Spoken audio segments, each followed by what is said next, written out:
प्रारंभ करते हैं मंगलाचरण से। सभी लोग हाथ जोड़ लीजिए। नमो हरिहंताणं, नमो सिद्धाणं, नमो आर्याणं, नमो वज्रायाणं, नमो लोहे सव्यसापूर्णम्। मोक्षमार्गस्य नेतारं, नेतारं कर्मपूर्णतां, ज्ञातारं विश्वतत्त्वानां, वन्दे तद्गुणलहरे, वन्दे तद्गुणलहरे।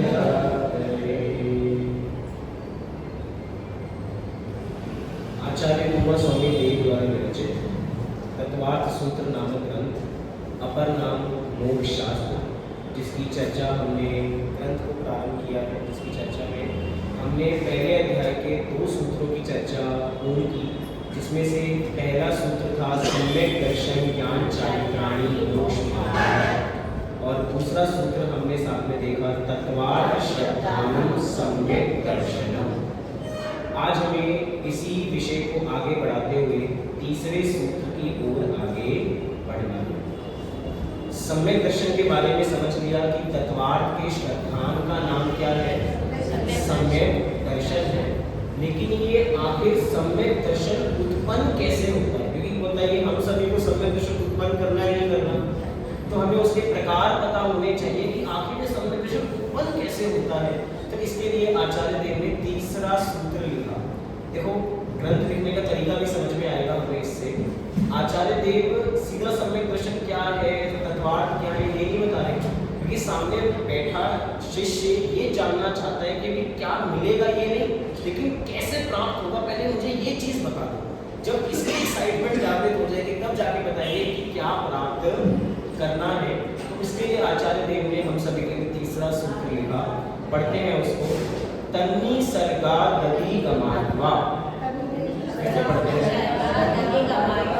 तन्नी सर्गा दधि गमात्वा, तन्नी सर्गा। थोड़ा इसको ब्रेक करके पढ़ेंगे तो समझ में आएगा। तत् मैं बता रहा हूँ पहले संधि विच्छेद। तत् निसर्गात् अधिगमात् वा, ठीक है। अब ये सूत्र ऐसे संधि विच्छेद हो गए हैं और संधि हो गए हमने उसको एक कर दिया, तन्नी सर्गात् अधिगमात् वा। अब इसके माध्यम से क्या बताना चाहते हैं?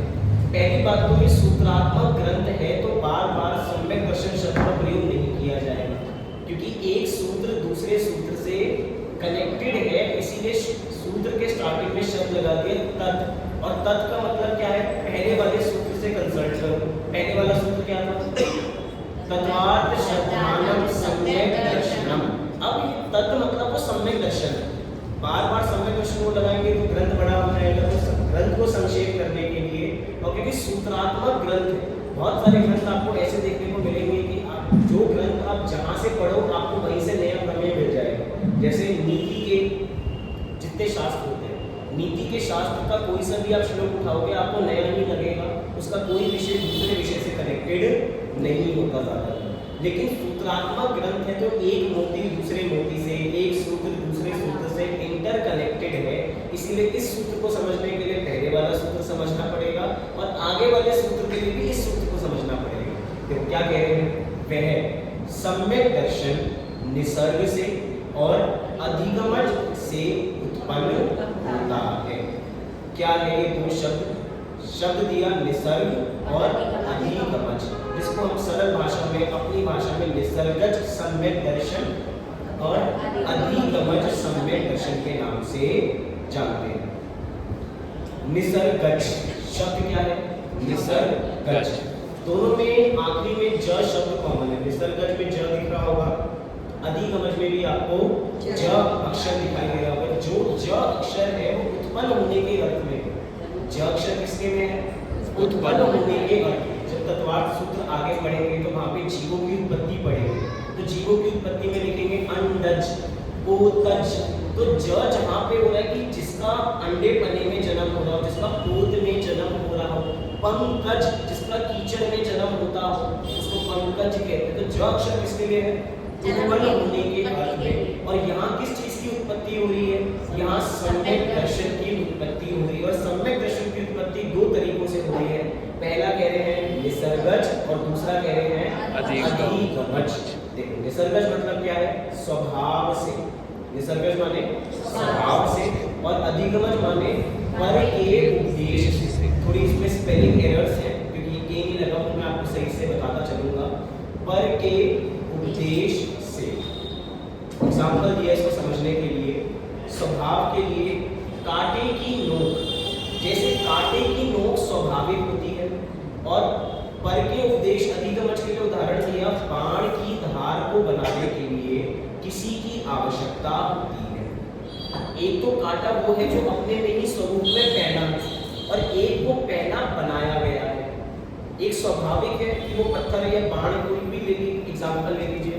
एक को तो उस पर मेहनत की गई है। जब हमारे घर के जो चक्कू हैं खराब हो जाते हैं, उनकी धार खराब हो जाती है, तो भैया पहले कहता था साइकिल पे, वो साइकिल पे बैठता था और उसकी धार ठीक करता था। अभी भी कभी कभार दिख जाता है, तो वो क्या कर रहा है? हम उस चीज की धार करवा रहे हैं, वो स्वाभाविक नहीं है। और कुछ चीजों की धार पहले से कैसे होती है? स्वाभाविक होती है। नरकों के अंदर हम देखते हैं कि पेड़ ऐसे हैं कि पेड़ के पत्ते इतने पहने हैं, वो स्वभाव से इतने पहने हैं कि किसी के शरीर पर गिरे तो शरीर भिन्न छिन्न भिन्न बराबर हो जाए, तो स्वाभाविक। तो कह रहे हैं कि जो स्वभाव से हो वो निसर्गज, और अधिगमज जिसमें किसी पर की सहायता की आवश्यकता। तो सम्यक दर्शन दो तरीकों से उत्पन्न हो रहा है, एक निसर्गज तरीके से और एक अधिगमज तरीके से। अभी भूल जाइए कि हमने पूर्व में हमें कुछ पूर्व ज्ञान है, दोनों में से देख के क्या लगता है कि सबसे ज्यादा इजी कौन सा है, निसर्गज या अधिगमज? पूर्व ज्ञान भूल जाइए कि कैसे क्या होता है। नए तरीके से कोई पहली बार पढ़ रहा हो, दो रास्ते हैं हमारे पास उत्पन्न होने के लिए, कि हम स्वभाव से उत्पन्न होंगे, अपने दम पर होंगे, या किसी की सहायता से होंगे। तो क्या लगता है आपको कौन सा ज्यादा सरल रास्ता है? स्वभाव से। किसी पर के उद्देश्य की हमें, मतलब पर की सहायता हमें नहीं चाहिए। बड़ा अच्छा उत्तर है आप सभी का, सराहना करते हैं हम ऐसे उत्तर की, और ऐसे ही होना भी चाहिए। लेकिन थोड़ा वस्तु स्वरूप भी हमें समझना पड़ेगा। हम सब चाहते हैं कि हम इंडिपेंडेंट हो, लेकिन सम्यक दर्शन की उत्पत्ति होने में एक क्लॉज है, मतलब एक क्लॉज डालना ही पड़ेगा हमें डबल इन्वर्टेड कॉमास में करके, कि वो सम्यक दर्शन कभी भी सेल्फ इंडिपेंडेंट होके उत्पन्न हो ही नहीं सकता। अब ये क्लॉज है, हम कोई कहे कि मैं तो बहुत ज्यादा पुरुषार्थी हूँ, मैं खूब पुरुषार्थ करूंगा, मुझे किसी की आवश्यकता नहीं है, तो भी ये संभव ही नहीं है कि वो मात्र निसर्गत सम्यक दर्शन से ही अपना काम कर ले, उसको अधिगमज के पास आना ही पड़ेगा। फिर प्रश्न फिर दो तरीके के कहे ही क्यों, अभी आगे जाकर देखते हैं, पहले इनका अर्थ समझते हैं। क्या कहा? जो सम्यक दर्शन वर्तमान में, देखो परिभाषा पढ़ने का स्टाइल इसमें ऐसा रहेगा, ऊपर की और नीचे के दो कॉलम्स। जो सम्यक दर्शन वर्तमान में बिना उद्देश्य के होता है उसे निसर्गत सम्यक दर्शन कहते हैं। जो सम्यक दर्शन वर्तमान में उद्देश्य पूर्वक होता है उसे अधिगमज सम्यक दर्शन। बहुत सरल परिभाषा है, लेकिन इस पूरी परिभाषा में सबसे ऊपर की पंक्ति में एक शब्द है, वो है वर्तमान। क्या शब्द है? वर्तमान। उसको हाईलाइट करना है कि जो सम्यक दर्शन वर्तमान में, इसका मतलब ये उत्पत्ति के भेद जो हुए हैं निसर्गज और अधिगमज, ये वर्तमान की अपेक्षा बने हैं। क्या कहा? ये जो दो भेद किसकी अपेक्षा बने हैं? वर्तमान की अपेक्षा से ये दो भेद बने हैं, निसर्गज और अधिगमज। अब जो बिना उपदेश के होता है वर्तमान में उसे निसर्गज कहते हैं, और जो वर्तमान में उपदेश पूर्वक होता है उसे अधिगमज कहते हैं। लेकिन ऐसा हो ही नहीं सकता कि हम किसी के उपदेश के बिना सम्यक दर्शन को प्राप्त कर सके। तो यहाँ पे तो कह रहे हैं ना कि जो वर्तमान, जो सम्यक दर्शन वर्तमान में बिना उपदेश होता है, क्लॉज यही तो था, वर्तमान। हो सकता है क्या? निश्चित रूप से हमने पूर्व काल में, भूतकाल में वो किसी ना किसी की देश शास्त्र के निमित्त से हमने भगवान की वाणी का लाभ लिया ही होगा, अर्थात पर का उपदेश हुआ ही होगा। अब क्योंकि वर्तमान काल लेकिन पूर्व काल में, भूतकाल में तो क्या सुनी होगी? दिव्य ध्वनि सुनी होगी, देव शास्त्र गुरु का समागम किया होगा, गुरु का उपदेश सुना होगा, ज्ञानी गुरु का समागम हुआ होगा। इसका मतलब इतने सब कारण हुए होंगे निश्चित रूप से, तब जाकर हम उसको वर्तमान में क्या कह रहे हैं? निसर्गज सम्यक दर्शन कह रहे हैं। लेकिन निसर्गज सम्यक दर्शन के लिए उपदेश सुनकर ही हुआ है, इससे ये पता लग गया कि निसर्गज भी अधिगमज पूर्वक ही होता है। क्या कहा? निसर्गज सम्यक दर्शन भी अधिगमज पूर्वक ही होता है।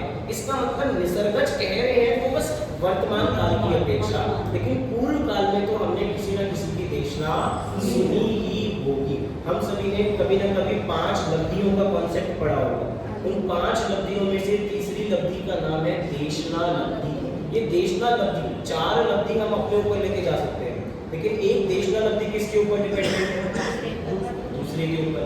अरे छोड़िए, हमें लगता है ना हमें हर काम में सेल्फ इंडिपेंडेंट बनना है। कोई भी कार्य हो रहा है तो 5 समवाय से हो रहा है, और 5 समवाय में एक निमित्त है ही। इसका मतलब बिना निमित्त के कोई काम होगा ही नहीं।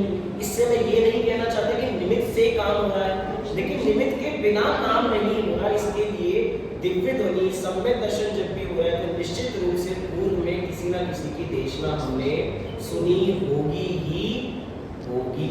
तो इसका मतलब निसर्गत सम्यक दर्शन भी कैसा हो गया? अधिगमज पूर्वक हो गया। लेकिन वर्तमान में तो हमें दिखाई दे रहा है उसने किसी को कभी वो मंदिर ही नहीं गए। एग्जाम्पल, त्रियंज गति के जी वो कभी मंदिर नहीं गए और वो सम्यक दृष्टि भी हुई। अब बताओ सम्यक दृष्टि कैसे हुई? इसका मतलब उन्होंने पूर्व काल में किसी की देशना सुनी होगी। हम बात करते हैं भगवान महावीर को शेर की पर्याय में सम्यक दर्शन कहाँ हुआ? शेर की पर्याय में सम्यक दर्शन हुआ। तो पूर्व में उनको कोई ना कोई समागम तो हुआ होगा। वर्तमान में भी वो देशना सुन रहे हैं, वर्तमान में भी, लेकिन वो देशना उनको कितनी समझ में आ रही है ये पर ये विचार करें। सम्यक दर्शन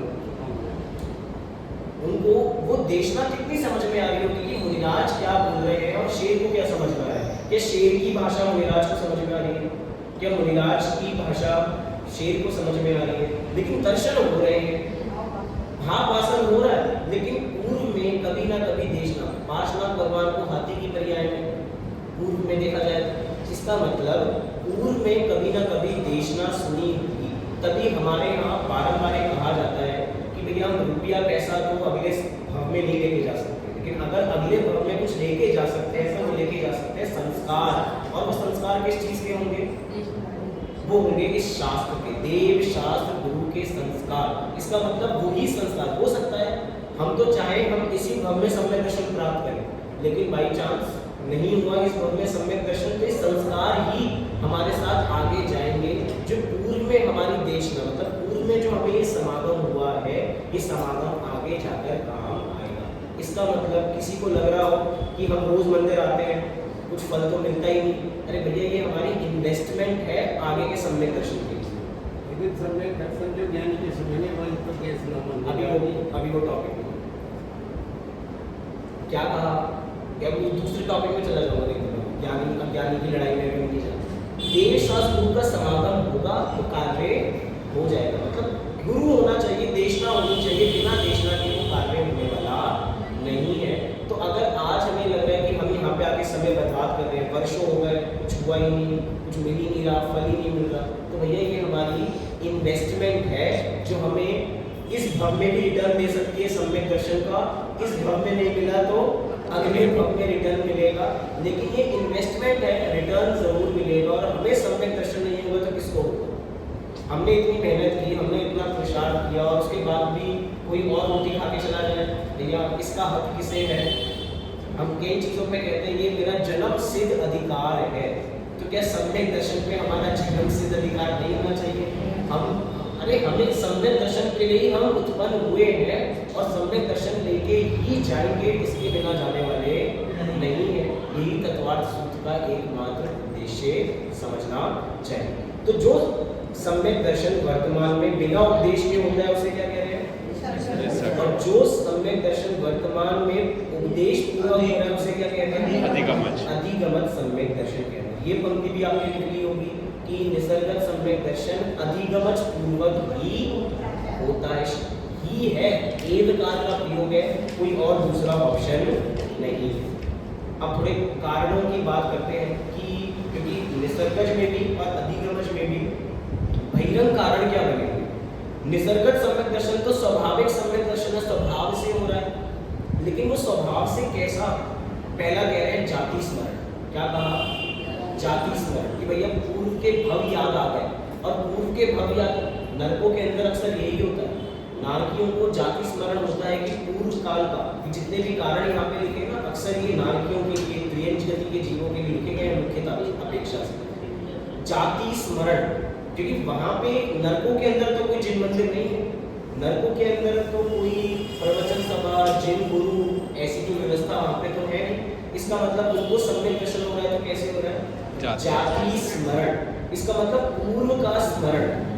कोई बहुत रॉकेट साइंस नहीं है जाति स्मरण, हमें लगता है बहुत महान ज्ञान होगा, ये भी मति ज्ञान के अंतर्गत ही है जाति स्मरण, कोई और विशेष ज्ञान नहीं है। पांचों ज्ञान है, मति ज्ञान, शुद्ध ज्ञान, अवधि ज्ञान, मनापरेय ज्ञान और केवल ज्ञान। तो ये जाति स्मरण ज्ञान मति ज्ञान का ही भेद है, क्योंकि स्मरण ही तो है।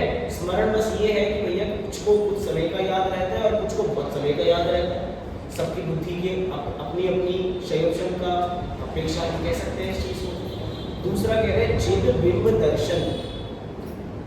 वर्तमान में किसी से सामने देखना नहीं सुनी, लेकिन भगवान की मूर्त देख के ही अपार शांति का अनुभव हो रहा है, और वही सम्यक दर्शन में कारण बनती है। हमें किसी की आवश्यकता ही नहीं है, हमें गुरुओं के उपदेश की आवश्यकता नहीं है। यहाँ एक बात कह रहे हैं कि मतलब जिनेंद्र भगवान के दर्शन अपने में कितने कल्याणकारी हो सकते हैं। ये भजन ऐसे ही नहीं बने कि जिन दर्शन कर निज दर्शन पा। भगवान की मूर्ति कुछ नहीं बोल रही, लेकिन कुछ नहीं बोलते हुए भी हमें सम्यक दर्शन का उपदेश दे रही है। बस उपदेश लेने वाला होना चाहिए। कहते हैं ना, जिसको पढ़ना हो तो वो शोर शराबे में भी पढ़ लेता है, अंधेरे में भी पढ़ लेता है, पढ़ने वाला चाहिए। इसका मतलब सम्यक दर्शन लेने वाला चाहिए। लेना चाहे तो कैसे ले सकता है? जिन बिंब से भी सम्यक दर्शन ले सकता है। तीसरा, जिन कल्याण निमित्त, जिन कल्याणक दर्शन। जिन कल्याणक दर्शन क्या है? पंच कल्याणक। अभी अभी हमारे यहाँ पंच कल्याणक हुए ना मुंबई में। अक्सर क्या कहा जाता है? पंच कल्याणक ऐसे सुअवसर हैं जहाँ पर कितने जीवों को सम्यक दर्शन होता है। इसका मतलब साक्षात सोच के देखिए, वहाँ पे उन 6 दिनों में, 5 दिनों में भगवान के गर्भ से लेकर उनको मोक्ष कराया जा रहा है। और अगर हम वहाँ से कोरे के कोरे ही आ गए, उनका तो हमने करा दिया, उनका तो हमने मोक्ष करा दिया, और हम जैसे गए थे कोरे वैसे के वैसे आ गए, तो ऐसा काम नहीं हो सकता। अगर सबसे अच्छा निमित्त कहा जाए तो पंच कल्याणक एक निमित्त हो सकता है। कई बार मैं विचार करता हूँ, आदिनाथ पंच कल्याणक चल रहा है, नीलांजना का नृत्य चल रहा है। अक्सर लोग ऋषभदेव, राजा ऋषभदेव नीलांजना के नृत्य को देख के क्या कर रहे हैं? वैराग्य धारण कर रहे हैं। और हम भी नीलांजना का नृत्य देख रहे होते हैं, और हम ये देख रहे होते हैं गायब कब होगी, गायब कब होगी। अंतर देख रहे हैं कि बदलेगी कब वो, कि कैसे छुप जाएगी फिर नहीं आ जाएगी। हमें ये कपट देखना है, क्योंकि असल के अंदर वहाँ पे तो असल में ऐसा हुआ था, लेकिन हम तो नहीं दिखा सकते ना। हमारे में तो अदला बदली की जाएगी, ये एक ही को डबल रूप दिखाया जाएगा कि अभी वो घूम के आ गई, वो पलट के आ गई, तो हमें लगेगा चमत्कार हो गया। हम इसी चीज के अंदर घूमते रहते हैं, बस ये दिख जाए। इसका मतलब हमने पंच कल्याणक को भी राग का निमित्त बनाया, और यहाँ कोई सम्यक दर्शन का उसको निमित्त बना रहा है। घटना एक ही है, उससे माल लेने वाले व्यक्ति अलग अलग है। फिर कह रहे हैं वेदना से। नरकों के अंदर सम्यक दर्शन किस कारण से हो रहा है? एक कारण वेदना से, कि इतनी वेदना है, अच्छा वेदना किसके उद्देश्य होती है? पुण्य के उद्देश्य, पाप के उद्देश्य? पाप के उद्देश्य। इसका मतलब कई बार हम कहते हैं कि जो जिन धर्म होता है वो पुण्य के उदय में सुहाता है, पाप के उदय में नहीं सुहाता। यहाँ पे सम्यक दर्शन जीव पुण्य के उदय में नहीं ले रहा, कहाँ ले रहा है? वेदना में ले रहा है। इसका मतलब उसके पाप का उदय चल रहा है। इसका मतलब उदय कैसा भी हो, इससे सम्यक दर्शन का कोई नहीं है। उदय कैसा भी हो, लोग पुण्य के उदय वाले भी खाली बैठे हैं, और कोई पाप के उदय में भी कमाल करके दिखा रहा है। इसका मतलब सम्यक दर्शन तो जिसको लेना हो कहीं पे भी ले सकता है, लेने वाला चाहिए। तो ये कारण हो गए। और श्रीमती जी ने कहा जिसको प्रतिकूल निमित्त है वो तो सम्यक दर्शन में नहीं है, प्रतिकूल प्रतिकूल वरदान नहीं है वो मुक्ति के लिए वरदान। ऐसे शब्द हैं उनके श्रीमती जी के। बता रहे हैं कि प्रतिकूल कारण जितने बन रहे हैं वो सम्यक दर्शन में कारण प्रतिकूल निमित्त वरदान। मतलब प्रतिकूल कैसे, मतलब जब कुछ पाप का उदय हो तब वेद विज्ञान करना सरल हो सकता है बल्कि वरदान है। ऐसे के उदय में तो मस्त हो जाता है आदमी, विचार ही नहीं आता उसे, विचार करना चाहिए। अधिगमन सम्यक दर्शन में कारण क्या दिया? धर्म श्रवण। इसका मतलब जो ज्ञानी गुरुओं की देशना हमें सामने से मिल रही है वो अधिगमन सम्यक दर्शन में कारण बनेगी। ऐसे कुछ यहाँ पे बहिरंग कारणों की चर्चा की गई है, क्योंकि ये बहिरंग कारण थे। अब अंतरंग कारणों की यहाँ से बात कर रहे हैं। सम्यक दर्शन होगा, क्योंकि सम्यक दर्शन उत्पन्न होना है तो उसके लिए पहले भी चर्चा आ चुकी है इसकी, लेकिन दोबारा देख रहे हैं। दर्शन मोहिनीय व अनंतानुबंधी कर्म का क्षयोपशम या उपशम। इसका मतलब 7 कर्मों की यहाँ पर बात की गई। कितने कर्मों की? 7 कर्मों की। 7 गिन पा रहे हैं कोई यहाँ पे? मुझे तो 4 दिख रहे हैं। दर्शन मोहिनीय 1 और अनंतानुबंधी अनंतानुबंधी की 4। अनंतानुबंधी क्रोध, अनंतानुबंधी मान, अनंतानुबंधी माया, अनंतानुबंधी लोभ और दर्शन मोहिनी की 3। ये विषय हम गुणस्थान में पढ़कर आए थे। किसी को कोई शंका हो, कक्षा की तरह है, आपको बिल्कुल रॉ, आपको कुछ भी कभी भी बीच में पूछना हो, अगर मुझे नहीं भी पता होगा तो मैं आपको पूछ के या पढ़ के बता दूंगा, लेकिन पूछना जरूर। बिना पूछे आगे बढ़ जाएंगे तो कोई मतलब नहीं है। तो दर्शन मोहिनी जो इसके 3 टुकड़े होते हैं ना, इनका अर्थ हमें मतलब भाषित नहीं हो पाता क्लियर। इनके 3 टुकड़े का थोड़ा सा अर्थ बताइए। दर्शन मोहिनी व अनंतानुबंधी कर्म का क्षय उपशम क्षय। इसके अंदर हम कह रहे हैं 7 चीजें हैं। 7 चीजों में से 4 क्लियर हो गई, 3 बची। दर्शन मोहिनी के 3। तो वो त्रिक, दर्शन मोहिनी के त्रिक जब टुकड़े होते हैं तो वो क्यों होते हैं, कब होते हैं, उसका कारण है। ये जो क्षयोपशम और उपशम है ना, जिस जीव को सबसे प्रथम बार हो रहा है एक तरीके से सम्यक दर्शन, तो उसके अंदर वो दर्शन मोहिनी के भी टुकड़े नहीं हुए। उस दर्शन मोहिनी अपने में एक ही है, लेकिन जब वो आगे क्षयोपशम की तरफ आगे बढ़ा तब अब जाके उसके 3 टुकड़े वहां पर हो गए।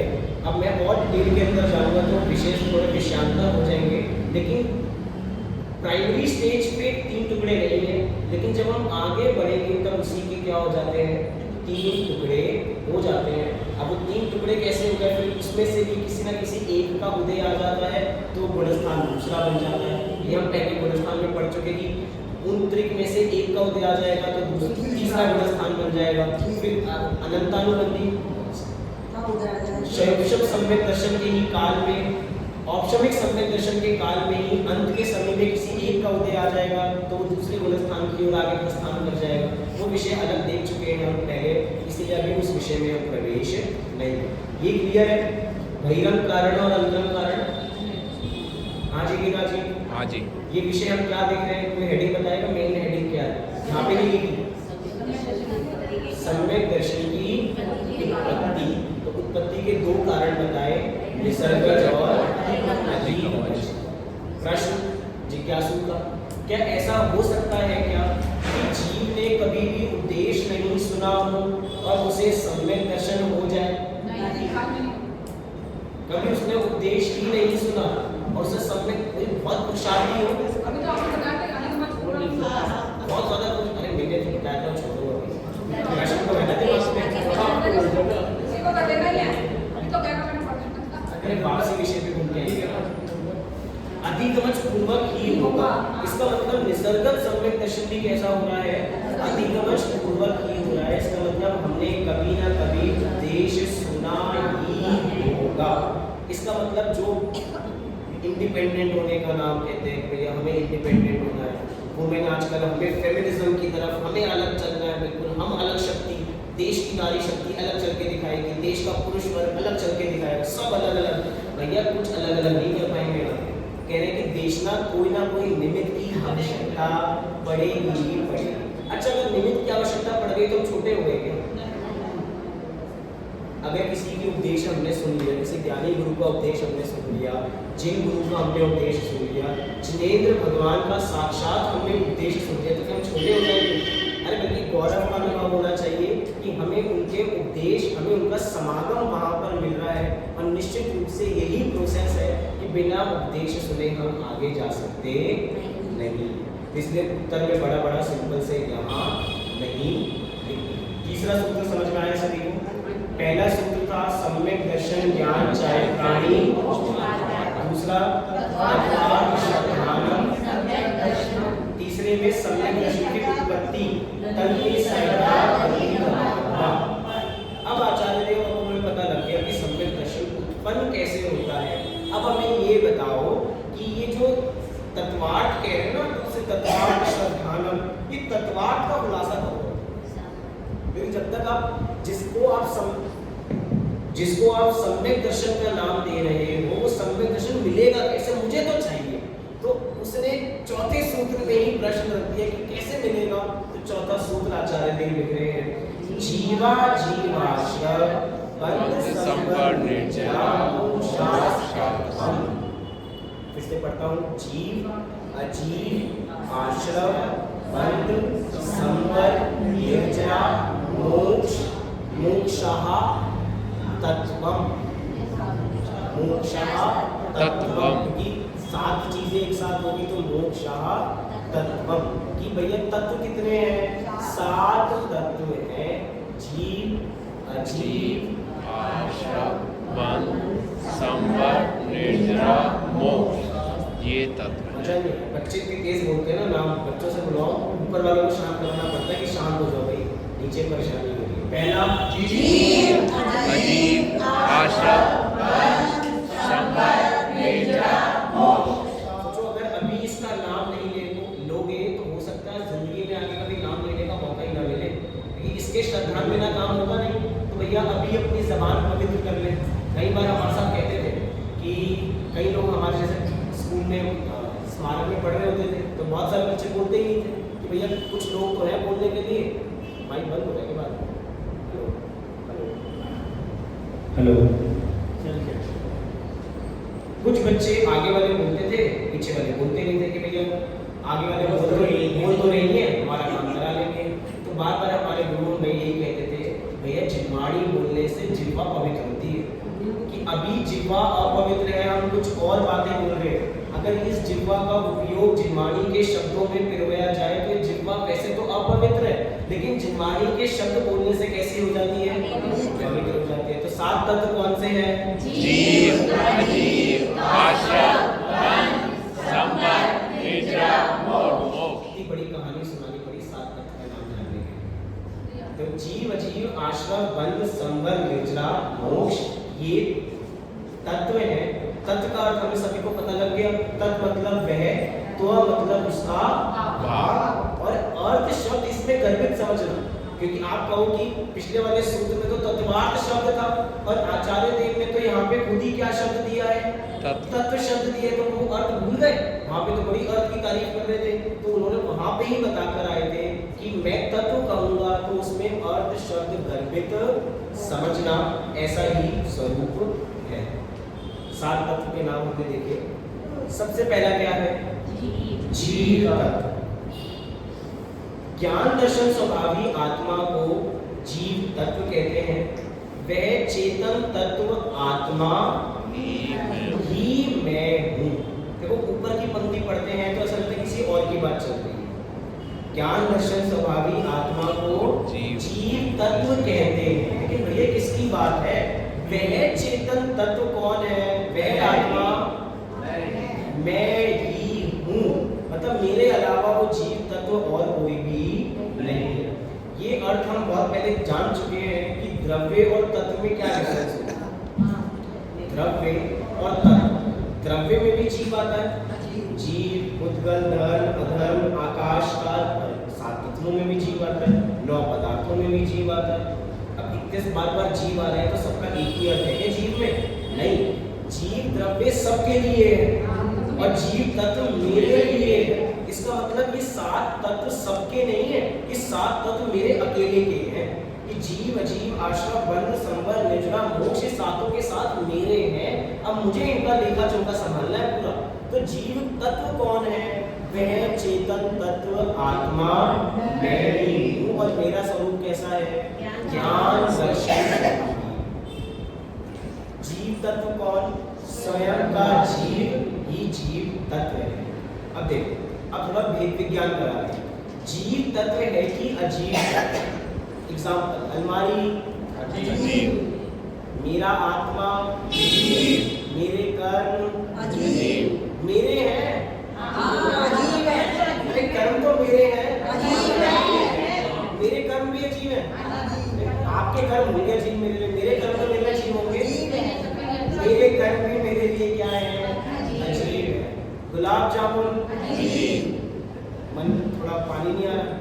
नहीं, टीवी अजीब, कंप्यूटर अजीब, सहेली अजीब, सहेली हाँ अजीब है, सहेला मेरी अपेक्षा सहेली का अपोजिट क्या होगा? सहेला नहीं होगा, क्या होगा? अजीब है, मेरे लिए तो अजीब। अजीब है। बच्चे अजीब, इनमें तो जान बसती है। बच्चे को चोट लगती है तो चोट सबसे पहले किसको लगती है?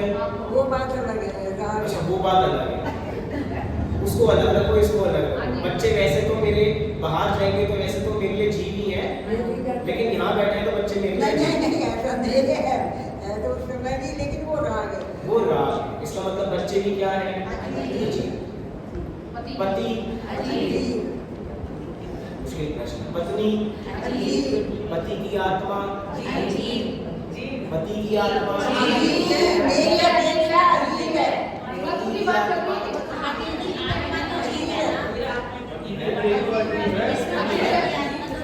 चलो चलो, अच्छा भेद विज्ञान किया आप सभी ने।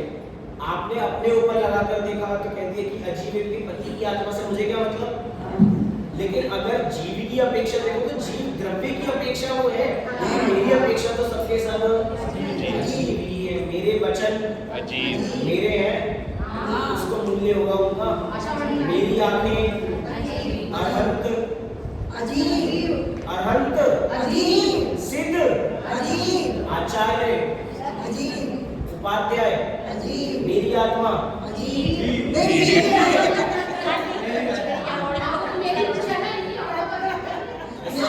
जी, हाँ, वर्ड प्ले। मेरी आत्मा मतलब अपनी अपनी लगे। मैं बोलूँगा अपनी अपनी तो सब कहोगे किसकी किसकी। इसका मतलब मेरी कि- आत्मा या मैं आत्मा? अरे हाँ भाई, मैं अपने लिए तो मेरी ही कहूँगा। क्योंकि मेरी आत्मा मैं आत्मा। समझो समझो, आप समझ गए ना मेरी आत्मा से मैं क्या कहना चाहता हूँ। सब अपनी अपनी वर्ड प्ले करके चाहे मुझे फंसा दो आप, की बात की है। लेकिन अरहंत सिद्ध आचार्य उपाध्याय साधु ये पांचों के पांच भी परमेश्वर सबके सब जीव हैं, लेकिन मेरी आत्मा मेरा ज्ञान दर्शन इनमें नहीं बसता, इसीलिए मेरे लिए क्या है? अजीब, जीव है। क्योंकि यहाँ पे जीव तत्व की बात चल रही है, जीव तत्व सबका अलग अलग है। ये चीज समझ में आई? ये है बच्चों वाली एक्टिविटी, बच्चों वाली एक्टिविटी लग रही है। बिल्कुल, तो लेकिन हम क्यों पढ़ रहे थे?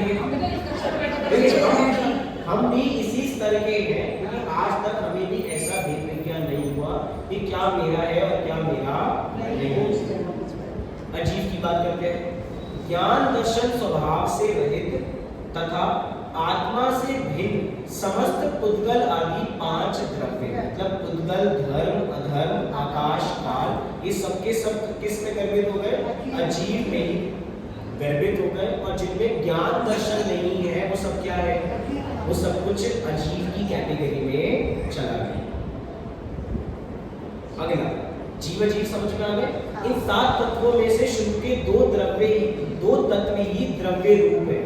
बाकी अब जो आगे बढ़ रहे हैं आश्रम बंध संवर निर्जरा मोक्ष, ये इन्हीं दो द्रव्यों की पर्याय है, जिसमें से पहली पर्याय है आश्रम। क्या है? आश्रम। अब यहाँ पे चार्ट बनाया कि आश्रम बंध संवर निर्जरा मोक्ष इन सबके दो रूप हैं, द्रव्य रूप और। इसका मतलब जो भी द्रव्य रूप है वो सबके सब कर्म की अपेक्षा से होगा। किसकी अपेक्षा से होगा? कर्म की अपेक्षा से होगा। जो भी इसका भाव रूप है वो जीव की अपेक्षा से होगा। अगर मैं पूछूं कि भाव की अपेक्षा से बताओ तो उसमें भी द्रव्य की अपेक्षा जुड़ेगी, लेकिन वो द्रव्य की अपेक्षा तब निमित्त बन जाएगी। और जब मैं परिभाषा द्रव्य की अपेक्षा से पूछूंगा तब उपादान वहां पे द्रव्य रहेगा और भाव उसके अंदर विविध बन जाएगा। बात क्लियर? बहुत जल्दी करेंगे। दो चीजें 5 है, आश्रव, बंध, संबंध, निर्जार, मोक्ष। ये सब दो प्रकार के हैं। मतलब द्रव्य आश्रव, भाव आश्रव, द्रव्य बंध, भाव बंध, द्रव्य संबंध, भाव संबंध। इस प्रकार 10 हो गए बराबर। मैं क्या कह रहा हूं यहाँ पे, इसका मतलब 10 परिभाषाएं बनी। 10 परिभाषा, आश्रव की 2 बन गई, बंध की 2 बन गई, तो कुल मिला के परिभाषाएं कितनी होगी? 10। ये देखी नहीं है लेकिन 10 परिभाषाएं बनेगी। जो द्रव्य की अपेक्षा जितनी परिभाषाएं हैं उसके अंदर कर्म मुख्य होगा। उसके अंदर कौन मुख्य होगा? कर्म मुख्य होगा। और भाव की अपेक्षा में कौन मुख्य होगा? जीव मुख्य होगा। भाव की अपेक्षा में मुख्य कौन होगा? जीव। जब दोनों में एक एक मुख्य है तो कुछ ना कुछ गौण भी होगा। जब द्रव्य के अंदर कर्म मुख्य है तो उस समय जो भाव पक्ष है वो गौण है। अभी इसको ऐसा समझो, जिस भाव पक्ष में जीव मुख्य है उस समय जो द्रव्य पक्ष में जो कर्म है वो गौण है। बात क्लियर हुई? अब दोनों ही पक्षों में जो मुख्य पक्ष है वो उपादान है। दोनों ही पक्षों में जो मुख्य पक्ष है वो क्या है? उपादान है। और जो गौण पक्ष है उसका लिमिट है। बात क्लियर है? हाँ जी की ना जी? हाँ जी। हाँ जी की ना जी? हाँ जी। एग्जाम्पल के लिए, मैंने रोटी बनाई। क्या कहा? मैंने रोटी बनाई। इसमें मेरा पद ज्यादा हाईलाइट है, तो मैं अपने को उपादान देखूंगा और रोटी को उसमें निमित्त देखूंगा, क्योंकि निमित्त उपादान किसी वस्तु का नाम तो नहीं है। हमने तो अपने मन में बिठा दिया कि भैया जो रोटी है वो उपादान होती है और जो बाई है वो निमित्त है, लेकिन ऐसा तो नहीं है। ये तो एक घटित होने वाले कोई वस्तु का नाम तो नहीं है। जब मैं अपने आप को हाईलाइट करूंगा तो मैं कहूंगा कि मैं उपादान हूँ और रोटी निमित्त है। और रोटी को मैंने बनाया तो रोटी इसमें मुख्य हो गई और मैं गौण हो गया, मतलब मैं उसको बनाने में निमित्त हो गया। दोनों अपेक्षाओं से बात हो सकती है, द्रव्य की अपेक्षा से भी और भाव की अपेक्षा से भी। जब भाव की अपेक्षा से बात करेंगे तो कर्म निमित्त हो जाएंगे, जब द्रव्य की अपेक्षा से बात करेंगे तो जीव निमित्त हो जाएगा। हाँ जी ना जी? क्लियर हुआ कॉन्सेप्ट? कोई डाउट किसी को? हाँ जी की ना जी? हाँ, भाव की अपेक्षा से कर्म निमित्त हो जाएगा। आपने अभी तो जीव बताया था। भाव की अपेक्षा से जीव है और निमित्त भाव के मुख्य तो भाव के अंदर जीव है, तो जो द्रव्य पक्ष है वो उसके अंदर निमित्त हो जाएगा, मतलब निमित्त हो जाएगा।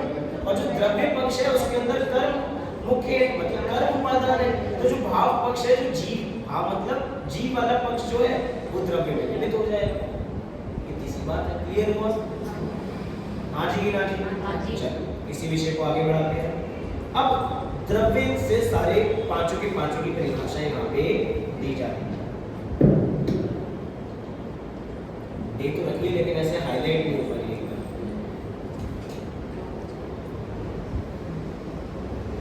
पहली परिभाषा, कर्मों का आना। ये क्या है? कर्मों का, द्रव्य की तो बात करेंगे ना, इसलिए आप बार बार रिपीट नहीं करेंगे। अब द्रव्य बार बार रिपीट नहीं करेंगे। कर्मों का आना आश्रव, कर्मों का आत्मा से संबंध होना, कर्मों का आना रुकना, कर्मों का एक देश गिरना, कर्मों का संपूर्ण नाश। क्लियर हो गया? ये इस चीज का रिमूव है? नहीं, ये बंद हो जाएगा। क्या करना? बेसिक नहीं है, ये इसका बंद हो जाएगा। अच्छा। तो कर्मों का आना आश्रव, कर्मों का आत्मा से संबंध होना बंध, कर्मों का आना रुकना संवर, कर्मों का एक देश गिरना निर्जरा और कर्मों का संपूर्ण नाश होना मोक्ष।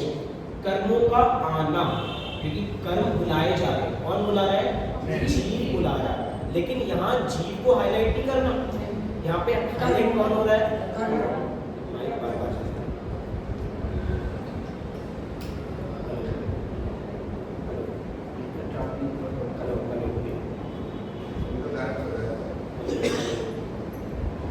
अपना कोई पुराने वाले मशीनरी लाके लगा, ऐसा नहीं पाते ऐसे।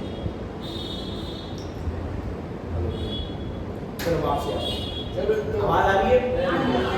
कर्मों का आना।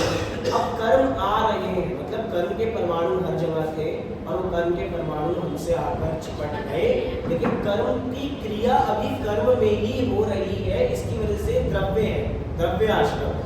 ठीक है, अब कर्मों का आत्मा से संबंध होना।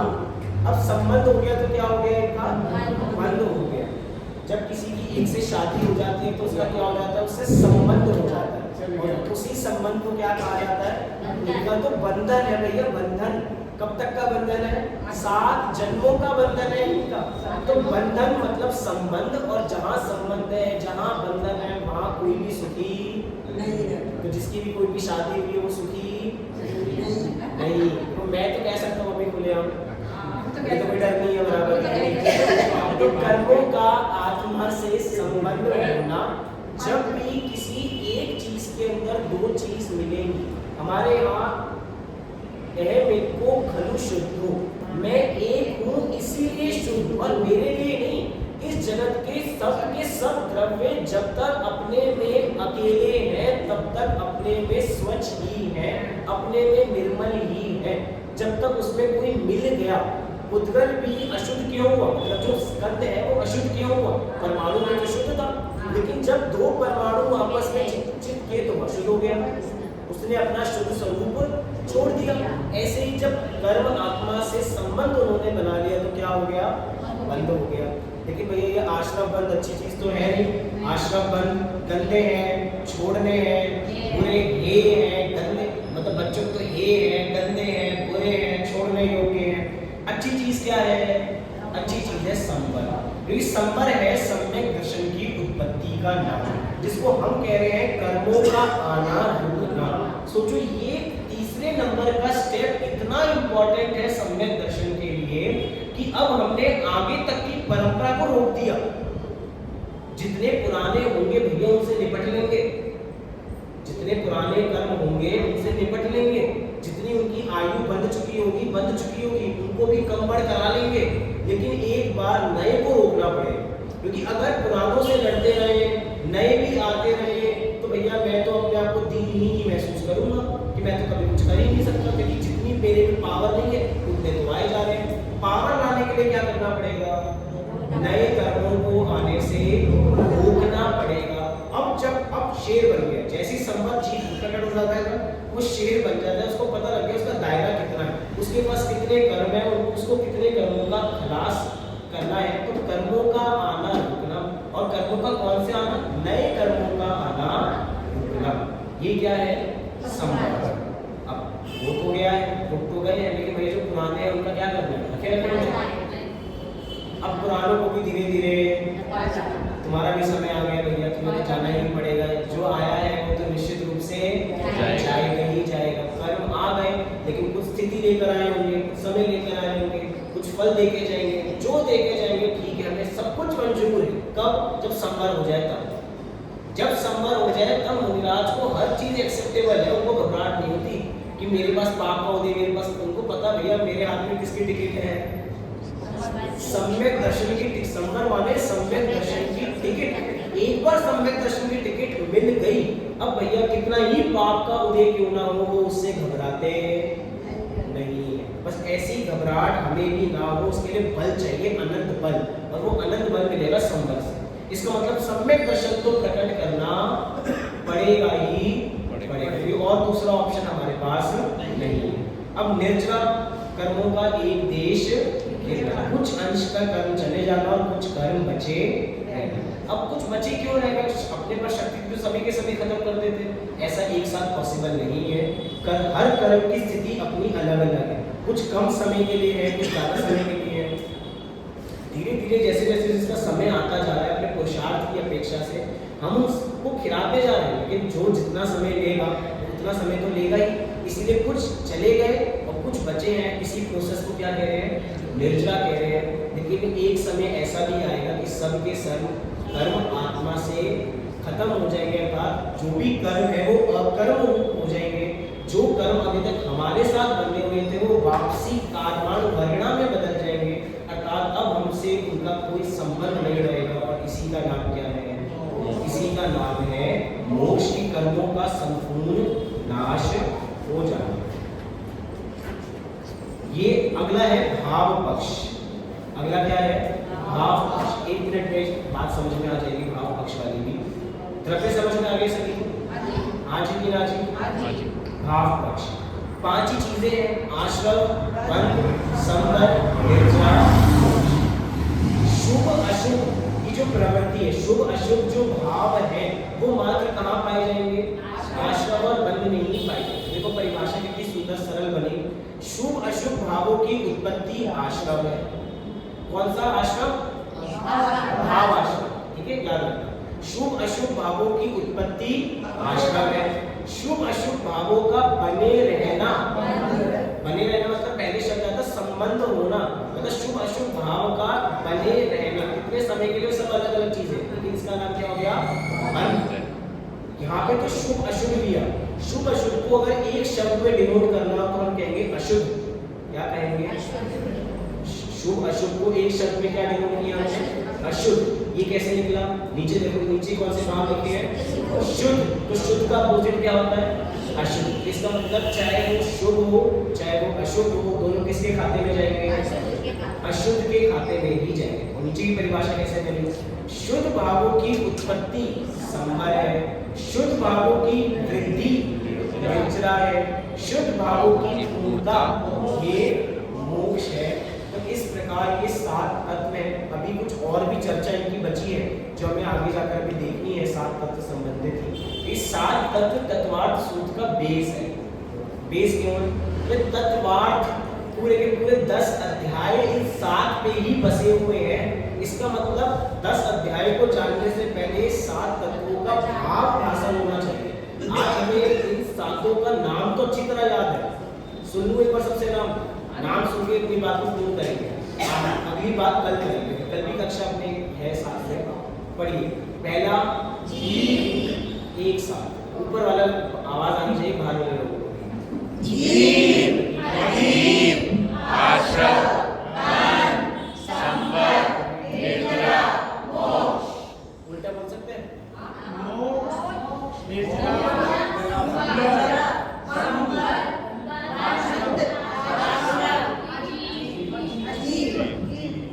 तेज फास्ट आगे वाला बोला था उल्टा नहीं। शुरू से जीव, अजीव, आश्रव, बंध, संबंध, निर्जरा, मोक्ष। अब उल्टा मोक्ष, निर्जरा, संबंध, आश्रव, अजीव, जीव। अब कल ऐसे कहीं से भी रैंडमली पूछूंगा, चौथा, पांचवा, छठा, तीसरा, इतनी जल्दी उत्तर आने हैं। ठीक है, अभी की बात को यहीं पे विराम करते हैं। कोई प्रश्न किसी का हो तो पूछ सकता है। इस कक्षा को हम विराम करते हैं। प्रश्न किसी का?